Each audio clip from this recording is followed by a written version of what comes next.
Kita lanjut bahas spoiler The Great Ruler episode 152. Oke lah, gak usah banyak mang-bing-mang, kita langsung masuk aja ke pembahasan.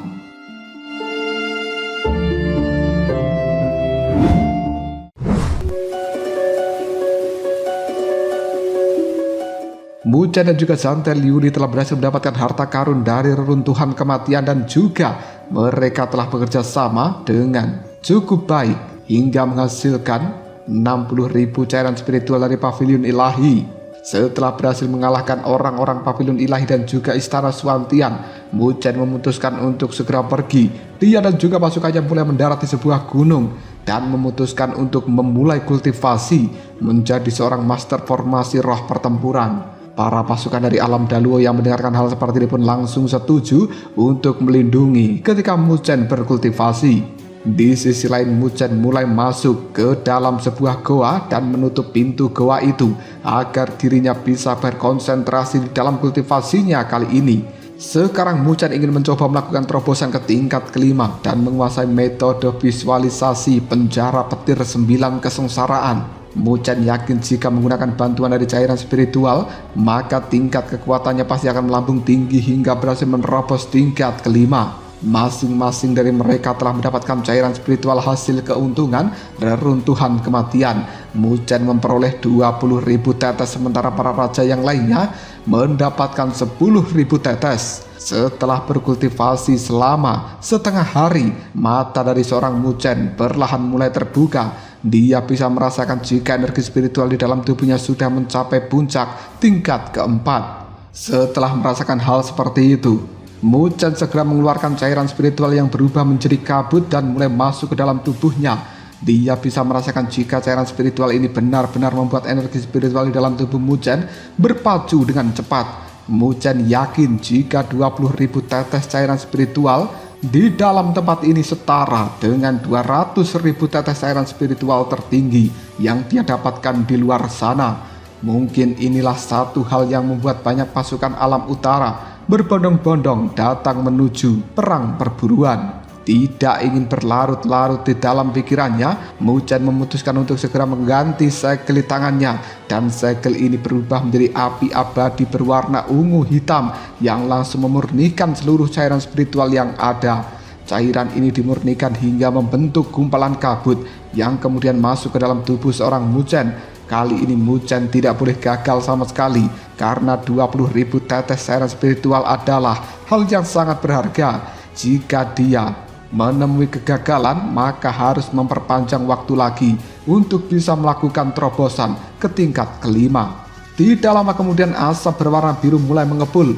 Begitu banyak hingga membuat kulit dari Muchen berubah menjadi memerah. Dia bisa merasakan jika cairan spiritual ini begitu sulit digabungkan dengan energi spiritual di dalam tubuhnya. Dengan kecepatan saat ini, Muchen yakin jika dia butuh waktu 2 bulan untuk bisa sepenuhnya menyerap 20.000 tetes cairan spiritual. Waktu ini jelas di luar jangkauan dari Muchen, karena sekarang mereka tengah berada di perang perburuan besar yang begitu menakutkan.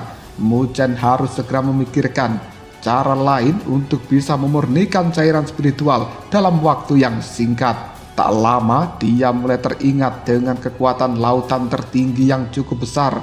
Dia pun secara perlahan mulai memasuki lautan tertinggi di dalam tubuhnya itu, sebelum akhirnya mengganti segel di tangannya.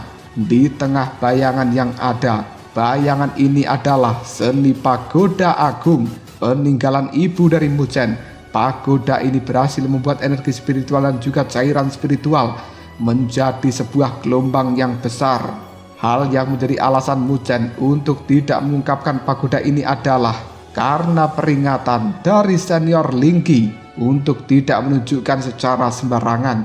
Karena Linky takut jika Muchen terlalu sering menggunakan pagoda agung, maka akan ada orang yang memanfaatkan keadaan ini. Tak lama kemudian pandangan mata dari seorang Muchen mulai tertuju pada pagoda emas di hadapannya. Di lapisan terluar dari pagoda emas itu dia bisa melihat adanya simbol-simbol naga emas yang telah terukir, dan dia yakin jika pagoda ini jauh lebih besar daripada sebelumnya. Bahkan kekuatan yang ada juga terlihat lebih kuno dan juga halus. Muchen pun mulai mengganti kembali segel di tangannya hingga membuat simbol-simbol yang ada pada lapisan pagoda emas memancarkan cahaya keemasan yang sangat terang. Cahaya ini langsung membuat sekitar 30 naga mulai terbang keluar dari dalam pagoda emas sebelum akhirnya menukik tajam untuk kembali ke dalam pagoda emas itu. Naga ini yang membuat pagoda agung mulai mengeluarkan api keemasan. Dia yakin mampu memurnikan cairan spiritual dengan lebih cepat daripada menggunakan api abadi. Tidak lama kemudian pagoda emas mulai menghisap asap berwarna biru yang ada dan mulai mengalirkan ke lautan agung di dalam tubuh Muchen. Hal ini membuat lautan agung mulai bergejolak. Muchen pun merasa cukup senang dengan pemandangan di depannya kali ini. Dia yakin jika sebentar lagi dia akan bisa melakukan terobosan ke tingkat kelima. Di samping itu dia juga mulai mencoba untuk mempelajari metode penjara petir 9 kesengsaraan yang telah dia dapatkan dari Kaisar Tianzhen dan berupa bola kristal berwarna hitam. Ketika mempelajari metode ini, Muchen mulai bisa merasakan jika teknik itu memiliki kekuatan sihir yang cukup aneh dan bisa membuat pikiran seseorang perlahan mulai kabur.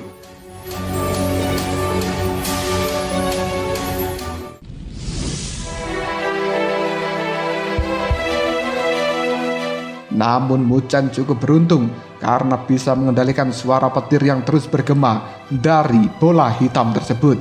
Dia juga mulai menemukan jika metode ini telah dibagi menjadi 9 tingkatan kesengsaraan, di mana tingkat ke-9 bisa membuat orang yang mempelajarinya melawan penguasa surgawi. Bahkan tingkat ini bisa membuat seseorang mengalahkan ratusan juta pasukan dalam satu kali serangan. Namun sayang, tekad Muchen yang masih belum begitu kuat. Dia tidak mampu untuk membaca cara yang bisa digunakan. Ada satu lagi informasi penting. Untuk bisa mengolah teknik ini, seseorang harus membayangkan sebuah penjara petir dan membiarkan pikirannya memasuki penjara yang ada hingga akhirnya mulai diredam oleh kekuatan petir yang sangat banyak. Melihat semua cara ini, Muchen mulai tahu kenapa dirinya cocok dengan metode tersebut. Hal ini pasti karena petir iblis hati Netherworld yang telah menyatu dengan tubuh Muchen.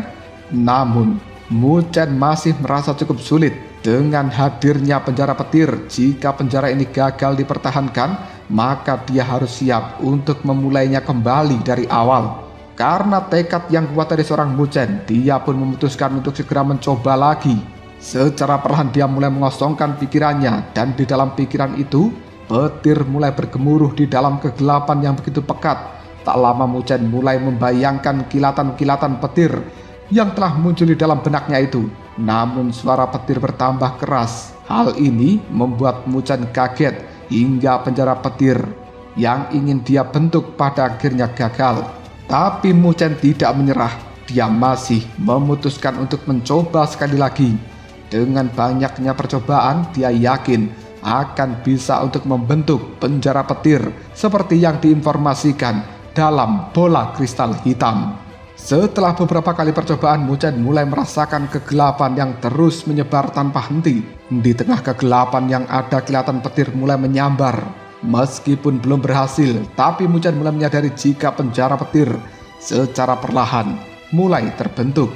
Dan jika penjara ini sudah terbentuk sempurna, maka tugas Muchen selanjutnya adalah menyempurnakan kembali pada tahap tertinggi. Tak lama kemudian di dalam pikiran Muchen, dia mulai bisa melihat adanya awan hitam yang saling bergesekan dengan kecepatan tinggi. Dan gesekan ini mulai menghasilkan sesuatu yang terlihat cukup aneh. Siapa sangka petir iblis hati Netherworld akan muncul di saat yang tepat. Muchen mulai yakin jika petir ini juga bisa untuk membentuk penjara petir. Karena hal itulah dia memutuskan untuk membentuk lebih banyak petir iblis hati Netherworld untuk mengisi penjara petir. Waktu yang Muchen perlukan untuk mengisi kekosongan jelas cukup lama. Namun berkat keuletan yang dimiliki seorang Muchen, dia berhasil membuktikan jika petir yang terbentuk semakin mengisi kekosongan yang ada. Jika waktu yang diperlukan untuk membentuk satu penjara begitu lama, ketika dia menerima serangan, maka waktu untuk membentuknya tidak akan pernah cukup. Karena hal inilah Mu-Chen memutuskan untuk menanamkan penjara petir di dalam pikirannya sebanyak mungkin. Proses penanaman ini juga disebut sebagai transformasi penjara. Selama kemauan Mu-Chen masih tetap terjaga, maka penjara petir juga tidak akan pernah lenyap begitu saja. Kemauan ini juga bisa membentuk sebuah benih tekad yang bisa membuat tekad Mu-Chen menjadi semakin kuat meskipun tidak diasah. Setelah perjalanan yang cukup panjang, akhirnya Mu-Chen berhasil membentuk benih berwarna hitam yang memiliki kekuatan petir. Bahkan dia bisa memisahkan kehendak dari benih itu menjadi dua bagian yang berguna untuk mengendalikan dua tekad dalam satu waktu yang bersamaan. Merasakan kemajuan tentang perkembangan tekad yang dimiliki, Mu-Chen jelas merasa begitu senang. Dia tidak menyangka setelah mempelajari metode visualisasi penjara petir 9 kesengsaraan selama 1 bulan, sudah mampu menumbuhkan tekad dari penjara itu yang setara dengan pencapaian dalam kurun waktu 1 tahun sebelumnya. Dirinya yakin jika saat ini dia akan bisa mencapai sekitar 50.000 simbol pertempuran. Setelah memikirkan hal-hal seperti itu, Mu-Chen mulai mengalihkan pandangannya pada seni pagoda agung yang masih memurnikan cairan spiritual yang ada.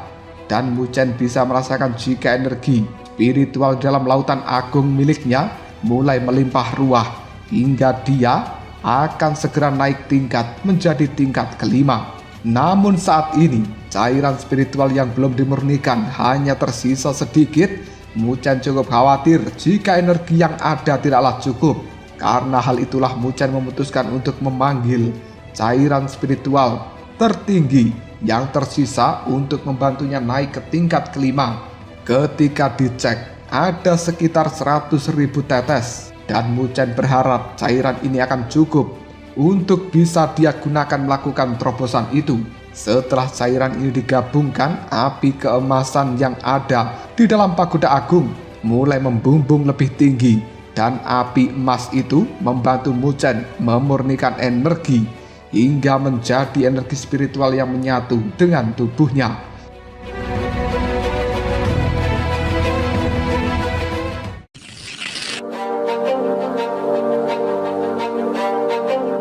Tidak ingin mengulur waktu lebih lama, Mu-Chen memutuskan mengganti segel di tangannya, mengaktifkan teknik pagoda agung. Dan teknik ini membuat banyak naga emas berterbangan keluar dari dalam pagoda itu, lalu menyelimuti tubuh dari Mu-Chen. Menyaksikan adegan seperti ini, Mu-Chen memutuskan untuk menenangkan pikirannya dan memilih fokus untuk pemurnian cairan spiritual tertinggi dan juga cairan spiritual yang dia dapatkan dari dalam tempat ini. Di sisi lain, para raja dari alam Daluo seperti Jiuyu dan juga yang lainnya serta pasukan mereka masih setia menunggu kultivasi dari seorang Mu-Chen. Namun mereka tidak menyangka jika kultivasi itu akan menghabiskan banyak waktu selama 1 bulan penuh. Selama waktu ini ada beberapa raja yang memutuskan keluar sebentar untuk mencari reruntuhan yang masih tersisa dan tidak terlalu jauh. Sementara para raja itu pergi, Jiuyu dan juga pasukan istana Nether masih senantiasa untuk memantau Mu-Chen sambil mencari informasi mengenai medan perang yang gugur. Dari banyaknya informasi, ada beberapa pasukan lemah dan juga pasukan kuat yang telah dipaksa untuk mundur dari medan perang ini karena mereka menderita kerugian besar. Jiuyu yakin jika sebentar lagi perang besar-besaran pasti akan segera dimulai. Tak lama para raja yang telah pergi, mereka akhirnya kembali. Segera setelah itu mendekati Jiuyu dan bertanya, apakah Mu-Chen menunjukkan tanda-tanda untuk keluar? Jiuyu hanya bisa menggelengkan kepalanya.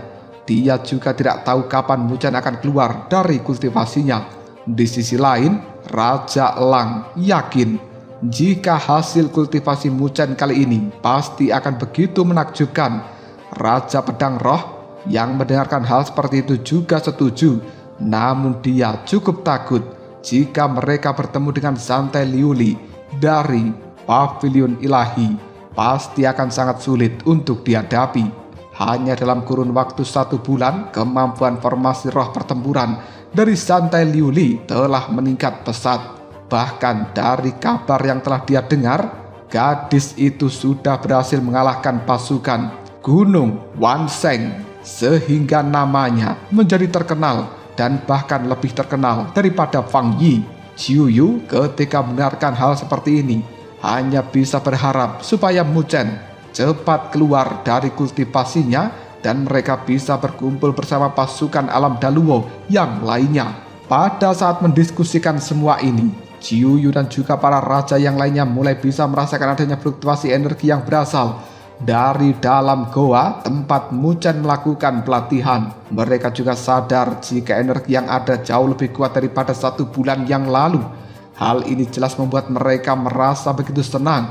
Tak lama, fluktuasi ini mulai membentuk sebuah pilar cahaya yang langsung memancar keluar dari dalam goa hingga menampakkan sosok seorang Mu Chen.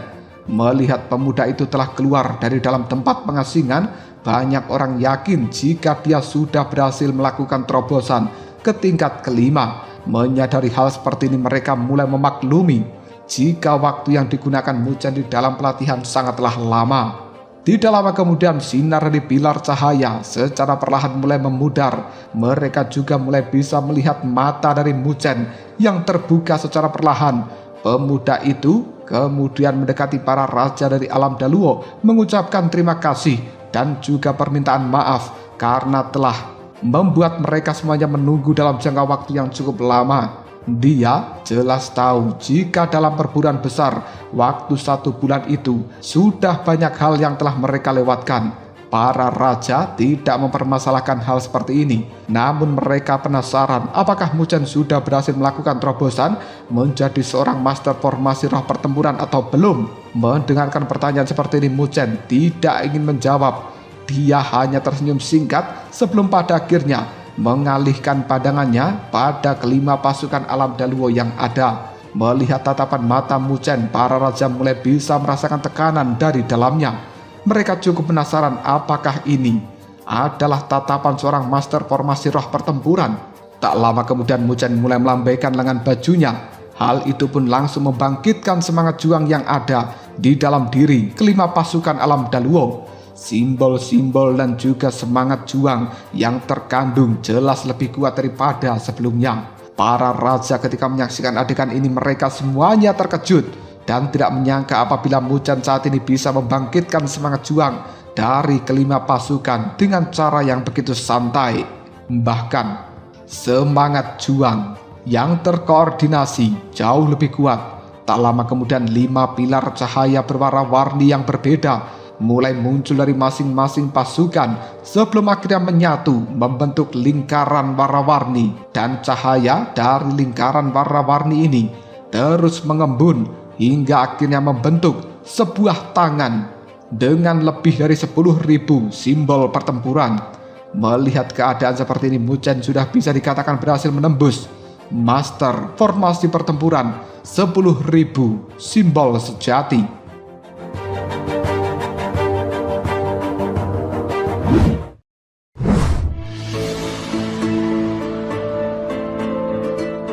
Melihat simbol-simbol pertempuran yang ada, tidak ada satupun dari para raja yang berani berbicara. Mereka tahu sehebat apa kekuatan yang terkandung di dalam setiap simbolnya.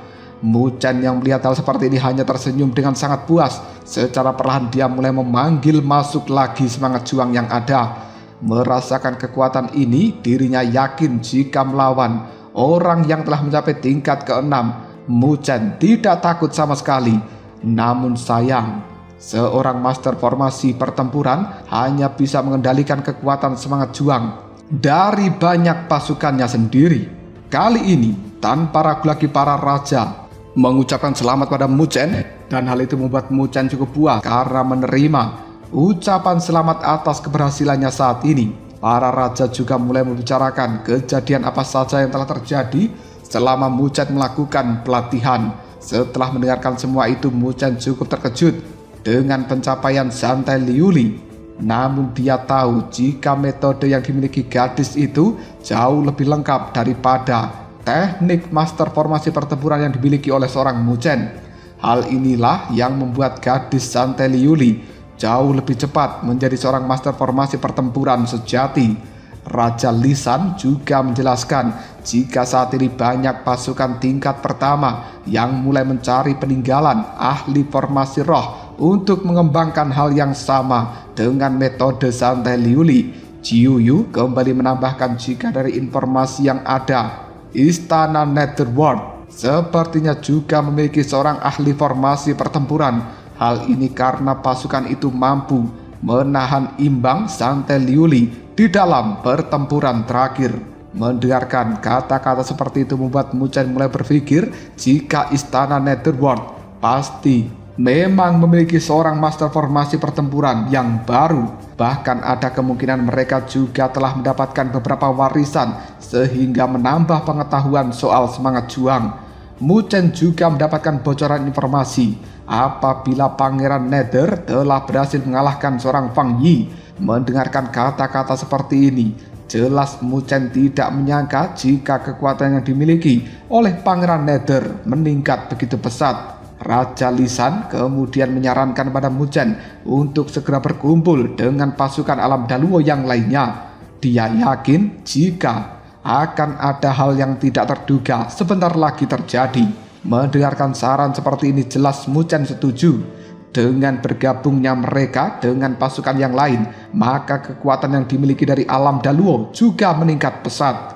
Hal ini bisa meminimalisir mereka dari kepungan pasukan musuh yang mungkin akan merebut cairan spiritual yang telah mereka dapatkan, hingga membuat pasukan dari alam Daluo menderita banyak kerugian. Tidak ingin mengulur banyak waktu lagi, Muchen segera memimpin pasukannya untuk menuju ke tempat pertemuan yang telah ditentukan oleh penguasa wilayah alam Daluo, yang tidak lain adalah Mandala. Tak jauh dari tempat Muchen berada, Pangeran Nether dan juga pasukannya telah datang. Mereka melakukan pengawasan pada tempat Muchen bersembunyi. Dia mendengar informasi dari anak buahnya jika Muchen akan segera keluar sebentar lagi dari tempat persembunyiannya itu.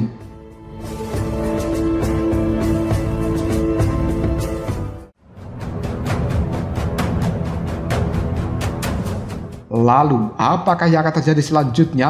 Sebenarnya apa yang akan dilakukan oleh Pangeran Nether dan juga pasukannya terhadap Muchen dan juga yang lainnya? Jika kalian penasaran, tunggu aja jawabannya di next video. Ngobrol Sob.